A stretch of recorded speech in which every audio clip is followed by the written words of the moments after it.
Vamos dar continuidade então ao estudo do movimento uniforme e agora nós vamos estudar os gráficos.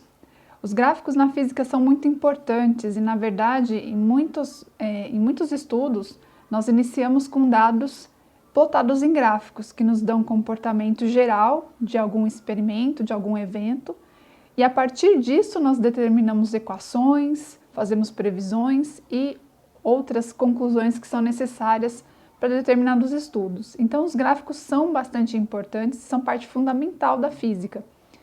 Você poderia, por exemplo, plotar num gráfico os seus gastos ao longo de um mês, para ver em quais dias você vai anotando, em quais dias você gasta mais, quais dias você gastou menos, e tentar entender o seu comportamento ao longo de um mês, só para a gente dar um exemplo. Então, o gráfico ele fica marcado como se fosse uma fotografia de um evento. Ele nos dá bastante informação e a gente vai ver agora como isso funciona e o que nós podemos realizar, quais informações que nós podemos tirar desses gráficos. O primeiro gráfico que nós vamos observar é o da velocidade. Nós estamos estudando o movimento uniforme, pessoal. E no movimento uniforme, qual é a característica mais importante deste movimento? A velocidade é constante. Ela não muda ao longo do tempo. Se nós fizermos então um gráfico, que já está plotado aqui para vocês, em 1 segundo, 2 segundos, 3 segundos e assim por diante, o valor vai ser sempre o mesmo. Então a representação gráfica da velocidade no tempo, que corresponde ao movimento uniforme, a representação gráfica da velocidade é uma reta constante. Então nós temos aqui expressado para vocês. Aqui no eixo das ordenadas nós temos a velocidade das abscissas do tempo e aqui nós temos uma reta constante. Pode ser acima do zero ou abaixo de zero. Nós já vamos ver como que isso se classifica. Então a velocidade é constante, é a mesma para todos os valores de tempo. Dando continuidade então, pessoal, algumas propriedades dos gráficos e também do movimento uniforme. Para velocidades maiores que zero, nós temos o movimento progressivo. Para velocidades menores que zero, nós temos o movimento retrógrado. Vamos observar então a imagem. Nós temos aqui uma direção, que está marcada aqui no sentido positivo, quer dizer, você está com o carro saindo da minha esquerda para a direita, para a minha direita. Esse carro, viajando nessa mesma direção e sentido, ele tem velocidade positiva, é um movimento progressivo, está aqui a mais 80 km por hora. O mesmo carro acompanhando essa estrada que está marcada positiva nesta direção e sentido. Se você tem um carro no sentido oposto, você está voltando na sua estrada, então nós marcamos como movimento retrógrado. A velocidade é negativa, menos 80 km por hora. O sinal serve só para indicar o sentido, tudo bem? Ao contrário do nosso movimento preferencial ou ao contrário da marcação da sua estrada, tudo bem? Do sentido crescente da marcação da estrada. Então nós temos aí duas classificações do movimento uniforme e nós podemos observar o gráfico para cada um desses exemplos dados.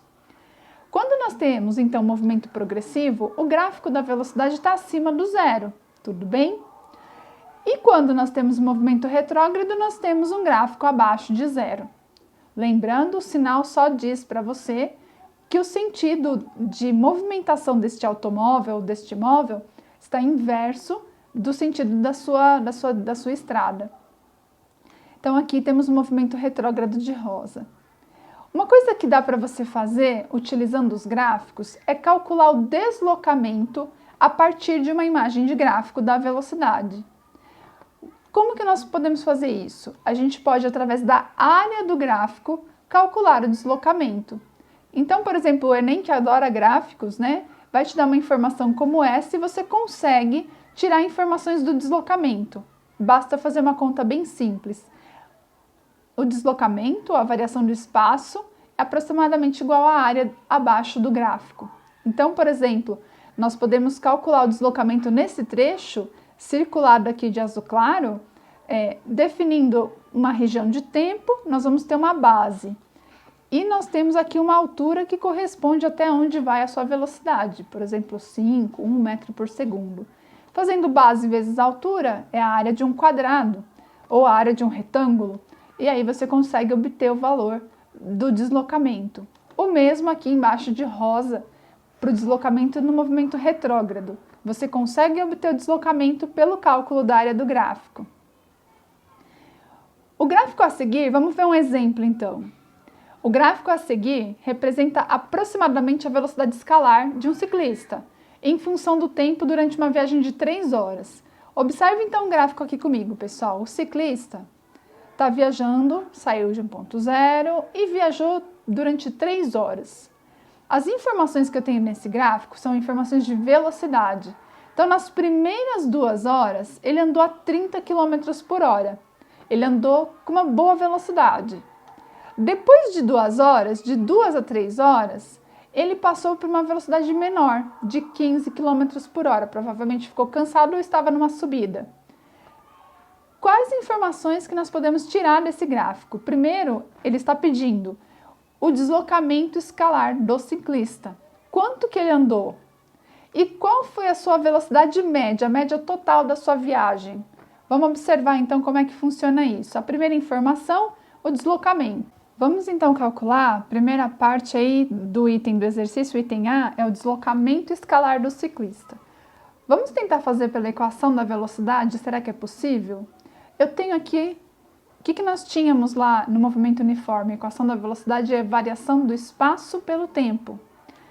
Então, nós temos a informação de velocidade no item, nessa primeira região, 2 horas, ele viajou com 30 km por hora. E aqui, a outra hora restante foi a 15 km por hora. Então, é possível, através da equação da velocidade, você calcular o quanto, né, que esse ciclista andou. Então, transformando aquela equação nisso daqui, né, ΔS igual a velocidade vezes tempo, eu vou ter o seguinte, substituindo aqui 30 km por hora, a primeira informação, vezes 2 horas, 60 km. E no segundo trecho, 15 km por hora na 1 hora restante dessa viagem. Então, foram 15 km. Então, eu posso calcular o deslocamento através da equação da velocidade tranquilamente, tudo bem? Mas eu posso também, pessoal, aqui, acabei esquecendo, né? Na viagem toda, o quanto que ele se deslocou é a viagem total, ΔS total é ΔS1 da primeira região, mais ΔS2 da segunda região, fica 60 mais 15, que dão 75 km. Então, ele viajou, após 3 horas, 75 km. Essa é uma informação do exercício a partir da velocidade média, a partir das informações de velocidade obtidas pelo gráfico. Nós podemos também calcular o espaço percorrido pela área do gráfico. E a forma geométrica que nós temos aqui é um retângulo. Então, qual que é a área de um retângulo? É base vezes altura. Então, nós podemos calcular a partir da área qual foi o deslocamento. De novo, o ΔS total, eu já vou fazer direto, base vezes altura, 2, aqui da área 1, a base é 2, vezes a altura 30, 2 vezes 30, que vai dar os 60, mais a área 2. A área 2, que é? 1 vezes a altura 15. Vai dar 15 quilômetros, então fica 60 mais 15 igual a 75. Você fala, nossa, Juliana, mas então não compensa muito fazer pela área. Nesse exemplo simples não fazia muita diferença e, na verdade, utilizar a equação da velocidade era até mais fácil, mais simples e direto. Mas vocês vão ver gráficos mais para frente com formas trapezoidais, por exemplo, em que você tem 2 movimentos subsequentes, um acelerado e outro constante. Então, para você calcular o deslocamento todo, fica muito mais simples calcular pela área do gráfico. Aqui nós estamos mostrando de forma mais simples, mas isso tende a ficar um pouquinho mais complexo daqui por diante. Agora nós vamos ver o gráfico do espaço pelo tempo. A tabela a seguir representa as posições ocupadas por um móvel em movimento uniforme, ou seja, com velocidade constante, em função do tempo. Então, nós temos lá o espaço, quando o tempo é igual a 0, o móvel estava no espaço menos 20 metros de uma estrada. Depois 1 segundo, 2, 3 e 4 segundos nas posições menos 10, 0, 10 e 20. Nós vamos plotar esses gráficos, esses dados em um gráfico do espaço pelo tempo. Obedecendo, nós vamos ver que vai obedecer aqui essa equação, tudo bem? Então vamos plotar um gráfico? Eu já coloquei aqui o eixo X e o eixo Y, tudo bem? O eixo X é o eixo das nossas abscissas, vai estar o tempo, tudo bem? O tempo é a nossa variável aí, e a nossa equação é em função do tempo. Então seria o nosso X, está aqui na posição horizontal. Na posição vertical vão ser os espaços, então nós vamos completar com os números, tudo bem? Aqui menos 20, menos 10, a posição 0, 0 de tempo e 0 de espaço, 10 e 20. E aí completa os tempos também. 1, 2, 3 e 4, eu fiz uma divisão mais ou menos aqui, de tempo, mais ou menos igual, para que a gente pudesse utilizar o gráfico. E aí a gente vai fazendo cada ponto. Então, na posição 0, no tempo 0, eu estava na posição menos 20. Vamos fazer uma bolinha rosa ali, ó. No tempo igual a 0, eu estava em menos 20. No tempo de 1 segundo, onde ele está? Na posição menos 10. Então, coloca lá no seu gráfico. Tá mais ou menos por aqui, né? Ficou um pouco torto, mas dá para acompanhar. Na posição menos 10 em 1 segundo.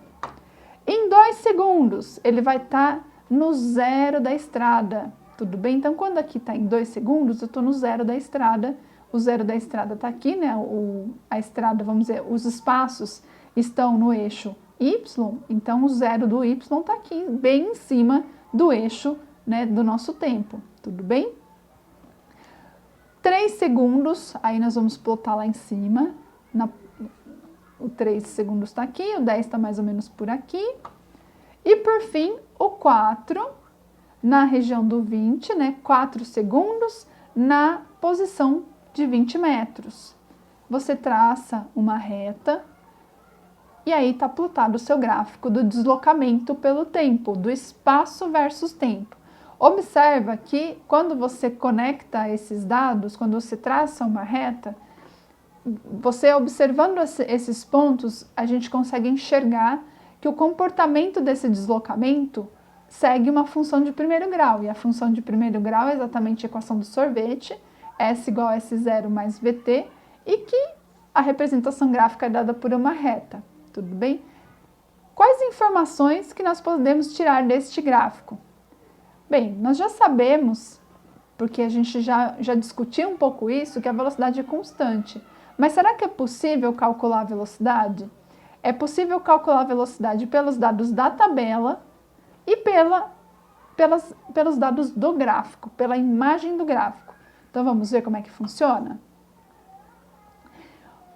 Antes disso, bem, vamos só reforçar aqui os conceitos já ditos. Como a equação do espaço é uma função de primeiro grau, o espaço será representado por uma reta. S igual a S0 mais velocidade vezes tempo. Qual vai ser a velocidade desse objeto? Como que a gente consegue fazer, a partir de um gráfico como esse, obter as informações necessárias para construir essa equação para o movimento desejado, para o gráfico observado? Bem, uma das coisas que é possível da gente obter desses gráficos é obter a velocidade pela tangente do gráfico. Vocês lembram o que era tangente? Uma função trigonométrica, quer dizer, você tem um triângulo retângulo, um ângulo alfa, e a tangente é uma das relações trigonométricas que relacionam dois lados de um triângulo. Então, não importa quão grande seja esse triângulo, se você tem o valor do ângulo, você consegue obter catetos, você consegue obter algumas informações importantes. A trigonometria nos ajuda nisso. Então aqui, a gente muitas vezes a gente não sabe qual é o ângulo exato num gráfico, mas nós temos os valores do cateto adjacente e do cateto oposto. E aí a gente consegue calcular uma taxa, que vai ser a taxa, nesse caso, vai ser a velocidade. Então, pessoal, a tangente de alfa, a tangente do ângulo formado aqui, nessa reta, nos dá a velocidade. E tangente é dado pelo quê? O cateto oposto, que nada mais é do que o ΔS, sobre o cateto adjacente, que nada mais é do que a variação de tempo. Então, a partir de um gráfico, eu consigo extrair a informação da velocidade. Então, vamos de novo para o nosso gráfico plotado lá do exemplo, temos aí a nossa retinha. Vamos calcular a velocidade nesse exemplo. Como é que a gente vai fazer? Bem, nós vamos montar um triângulo retângulo aqui, ó. Vamos traçar uma linha vermelha, a primeira está traçada e a segunda mais ou menos aqui. Então, a gente conta, a gente observa e anota o valor dessa altura, que vai ser o meu cateto oposto ao ângulo, e o valor dessa distância aqui, tudo bem? Que vai ser o meu cateto adjacente. Então, como é que a gente faz a conta? Cateto adjacente, cateto oposto. Velocidade média igual ao cateto oposto sobre o cateto adjacente, é uma relação da tangente. Qual que é o valor dessa altura toda aqui, pessoal? Olha, ele sai de menos 20 até 20. Quer dizer, tenho 20, vamos dizer, 20 quadradinhos ou 20 de metros aqui para baixo, seria menos 20, e outros 20 aqui em cima. Então, essa altura é 40, são 40 metros deslocados, tudo bem? E aqui embaixo? Bem, aqui embaixo eu tenho um tempo de 4 horas, né? Então, esse traço corresponde a essa distância aqui, igual a 4. Então, fica 40 sobre 4, que é igual a 10 metros por segundo, tudo bem? Então, a partir de um gráfico do espaço, eu consigo calcular a velocidade. No gráfico da velocidade, eu consigo calcular a variação de espaço, tudo bem? Então, o resumo dessas informações aqui a respeito de gráficos é que no movimento uniforme nós temos as seguintes características que nós já vimos nas aulas anteriores. A velocidade é constante ao longo do tempo, o espaço é calculado por uma equação do primeiro grau, quer dizer, S igual a S0 mais VT, e não há aceleração igual a zero, tudo bem? Então, como é que fica isso? A gente pode resumir dessa maneira numa tabelinha, né? Função de primeiro grau, velocidade constante diferente de zero, e aceleração não tem no movimento uniforme. Podemos fazer um resumo dos gráficos, tá? O gráfico do espaço pelo tempo é sempre uma reta inclinada. Ela é inclinada para cima quando a velocidade é maior do que zero, é inclinada para baixo quando a velocidade é menor do que zero. A gente tem um movimento retrógrado, lembra? A velocidade também pode ser ou positiva ou negativa. A gente vai ter aqui de azul movimento progressivo, velocidade positiva, e aqui de rosa o movimento retrógrado com velocidades negativas. Então, no caso da velocidade, nós temos uma reta constante, e no caso do espaço, nós vamos ter retas inclinadas. Pode ser para baixo ou pode ser para cima. Pode ser uma reta decrescente, onde os espaços vão diminuindo ao longo do tempo, e ela pode ser uma reta crescente, tudo bem? Então, temos aí um resumo de todas as ideias, para que vocês possam fazer exercícios e treinar um pouquinho mais a respeito do movimento uniforme. Tudo bem? Então, a nossa aula encerra por aqui. Até mais, pessoal!